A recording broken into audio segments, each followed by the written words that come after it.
29일 KBS가 공익 제보자의 제보를 받아 공개한 영상에 따르면 던킨도너츠 안양공장의 도넛 제조시설 환기장치에는 기름때가 껴있고 방울이 맺혀 있었습니다. 환기장치 바로 아래에는 밀가루 반죽이 놓여 있었는데 반죽에는 정체불명의 누런 물질이 떨어져 있습니다. 사실 저런 비주얼이면 먹는 게 꺼려지긴 하죠. 해당 영상은 올여름 던킨도너츠 안양공장 5층에서 촬영된 것인데요. 제보자는 하단 표시, 날짜는 카메라 설정 오류 때문이고 실제 영상을 찍은 건 올해 여름 2차례라고 밝혔다고 합니다. 제보자는 이 누런 물질에 대해 환기장치에 맺혀있는 기름방울이 떨어진 것이라고 주장했습니다. 식품 전문 변호사인 김태민 씨는 KBS와의 인터뷰에서 녹물이나 기름때, 튀김, 기름이 산화돼서 환기장치에 붙어있다가 떨어진 것이라고 말했습니다. 도넛을 기름에 튀기는 기계와 시럽 그릇 안쪽 등에서도 검은색 물질이 장갑에 묻어나오는 장면이 포착됐습니다. 이를 두고 전문가들은 곰팡이일 가능성이 있다고도 말했습니다. 원래도 도넛이 몸에 좋은 음식은 아닌데 더 몸에 안 좋다는 내용이라고 볼 수 있겠네요. 원래 튀김기는 일주일에 한 번 세척하는 게 던킨도너츠 내부 기준이지만 중간 관리자가 기름만 교체하라는 지시를 내렸다고 제보자는 주장했습니다. 식당에서 아르바이트를 해보신 분들은 아시겠지만 보통 튀김기가 상당히 더러운 편이잖아요. 한편 안양공장에서만 전체 던킨도너츠 도넛의 60%가 생산되는 것으로 알려져 있는데요.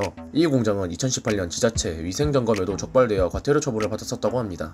이에 어제 30일 식품의약품안전처가 던킨도너츠를 불시조사했는데요. 시각처는 불시조사 결과 식품위생법 위반사항이 적발되어 관할 지자체에 행정처분을 요청했다고 밝혔습니다. 조사 결과에 따르면 식품 입속 레인 하부의 비위생 상태가 확인되는 등 일부 식품의 위생 취급 기준 위반 사항을 적발한 것인데요. 식품안전관리인증 기준, 일명 해썹 평가에서는 지난해에 이어 올해도 제조 설비, 세척 소독 미흡이 적발됐습니다. 또 이번 점검에서 이물 예방 관리와 원료 보관 관리 미흡 등이 추가 확인돼 부적합 판정을 받았습니다. 적발된 식품위생법 위반 사항에 대해서는 관할 지자체 행정처분하고 3개월 이내 다시 점검을 실시해 개선 여부를 확인할 예정이라고 밝혔습니다. 하지만 30일 오후 공장 CCTV를 확인한 결과 이는 조작으로 밝혀졌습니다. 올해 7월 28일 한 직원이 아무도 없는 생산 라인에서 편형 소형 카메라를 사용해서 몰래 촬영하는 모습이 포착된 것입니다. 이 직원은 설비 위에 묻어있는 기름을 고의로 반죽에 떨어뜨리고 반죽에 잘 떨어지도록 고의적으로 고무주걱으로 긁어내기도 했습니다. 영상 속 직원은 민주노총, 화성노조, 던킨 지화장인 것으로 알려졌습니다. 던킨도너츠를 운영하는 SPC그룹은 이와 관련해 경찰에 수사를 의뢰했고 결국에는 민주노총 지화장을 고소했습니다. 관계자는 해당 장면이 보도된 영상과 일치하며 확인했다며 그 직원은 해당 시간 담당 직원도 아니었다고 설명했습니다. 민주노총 지화장은 이를 두고 대응할 필요 없는 말도 안 되는 일이라고 일축했습니다. 한편 이날 민주노총 공공운수노조 화물연대는 SPC 삼립 청주공장 앞에서 대규모 집회를 열었는데요. 코로나19 대유행이 계속되는 가운데 전국 각지에서 조합원 1000여 명이 집결해 농성을 벌였습니다. 현재 청주 지역에서는 집합금지 명령이 내려져 있어 이는 명백한 불법 집회에 해당하는데요. 경찰은 경고방송 정도를 제외하면 집회를 저지하는데 소극적인 모습으로 일관했습니다. 결국 식약처의 조사 결과에 따르면 위생적인 문제가 있었던 것은 분명합니다. 하지만 그렇다고 노조의 조작 행위에 정당성이 부여되는 것은 결코 아닙니다. 공장이 제대로 관리를 못한 것도 잘못이지만 자신들의 이익을 위해 불법도 일삼는 노조의 행위는 규탄해야 마땅할 것입니다.